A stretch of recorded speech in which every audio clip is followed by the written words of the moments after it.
to 7-Minute Sunday School. Today we're going to talk about the entrance of the Theotokos into the temple. The feast tells the story of Mary the child running and dancing into the temple, transfixed with joy and wonder at the beauty of the light of God's presence. She loved the presence of God so much that the moment she saw the Holy of Holies, she knew it was where she belonged. We humans become mirror images of what we love, and Mary loved the temple so much that she became the temple, and that is the point of the feast, of the entrance of the Theotokos into the temple.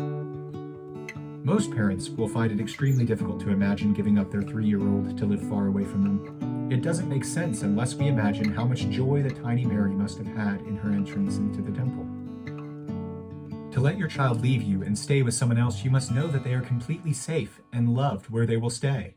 And Joachim and Anne, who are saints for their role, must have seen how absolutely Mary was loved by God and understood how well taken care of she would be in the inner places of the temple. She ran to the priest with utter trust and happiness, and she was ready, even as small as she was. In the book of Proverbs, wisdom is described as a woman. Foolishness is also described as a woman. Two different types of women are contrasted with one another.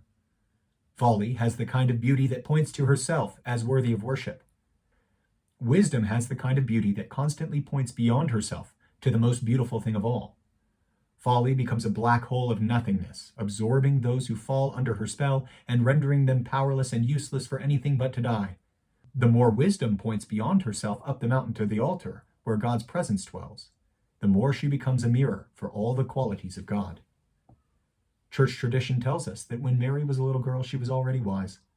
She thought the most beautiful thing in the whole world was God, and she wanted to be where he was. Her parents saw this. They had already decided to consecrate her to the Lord, but when they saw how much she loved God, they believed she was ready to go up the mountain. Her father Joachim got all the virgins together to form a line of procession. Each of the women were carrying lighted torches. On the way there, the little girl Mary was so transfixed by the beauty of the light that she followed the virgins without once looking back or shedding a tear. She was so attracted to that light that it was as if nothing else existed to her.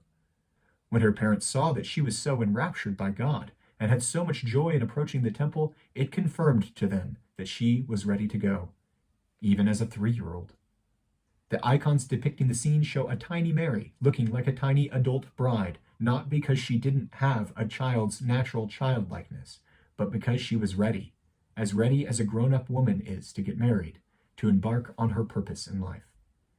When she arrived at the steps of the temple, the little child ran forward and hugged Zacharias, the high priest. As the story goes, as if he had lost his mind, Zacharias not only took her into the temple grounds, but directly into the Holy of Holies. I imagine a little child who is so attracted to the beauty of God's house that she instinctively wants to be as near to him as possible. Without regard for the rules, that anyone who enters the Holy of Holies will be struck down, Zacharias leads her right into the holiest place, because that is where she belongs. And once she is there, who can stop her from going there again? The priests fear to go in because of all the stories that warn against entering unworthily. The fact that she didn't die, but was welcomed by God into that place, was a sign both of her calling and of the purity of her vision of God. Maybe she had free access to the Holy of Holies because the blood of her humanity was the blood of the Lamb, the substance of Christ's body he received from Mary. So, unlike anyone else, she could go in and out with freedom. There, her hunger for God was met by the presence of God in the temple. And there she stayed, never wanting to leave even for a moment. For although she was in an enclosed place, she was as close as she could possibly be to the infinite source of life and order. And although from the outside looking in, the place where she lived was small, from the inside, there was no place she could have been that was more limitless. The Church teaches us that this is how the Theotokos was prepared for her role as the one who would contain the infinite beauty of God within her womb. She was prepared for that role by observing firsthand God's temple. For 9 years she heard all the services, participated in all the rituals, and was fed directly by an angel. From what we have already said, given who she would become, the Church believes that this is how it must have been. For how else could she have had the strength and wisdom she needed to say yes to the purpose God had for her? The icon also depicts her sitting in the Holy of Holies because she will become the Holy of Holies. We become the mirror image of what we love. The feast of the entrance is a feast of anticipation. Like the Theotokos, we are longing for beauty and longing for life. This feast celebrates the Theotokos preparing to receive the fullness of beauty, of life, and of joy as the virgin birth giver of God. Similarly, as we celebrate this feast in the midst of the Nativity fast, we are reminded that we are also preparing to experience the beauty and life of Christ entering into our lives. As we have talked about in previous videos, the passions enslave us. They are like vampires that suck our life away, getting us stuck in demonic rituals, patterns of behavior that take and give nothing in return. Because of Mary's upbringing, she had no occasion to be double-minded in this way. Instead, she was completely protected from the passions and spent her life participating in the best divine services that God had given to the people of Israel to draw near to him. This is why Mary is considered by the Church to be the embodiment of the Old Covenant God made with Israel.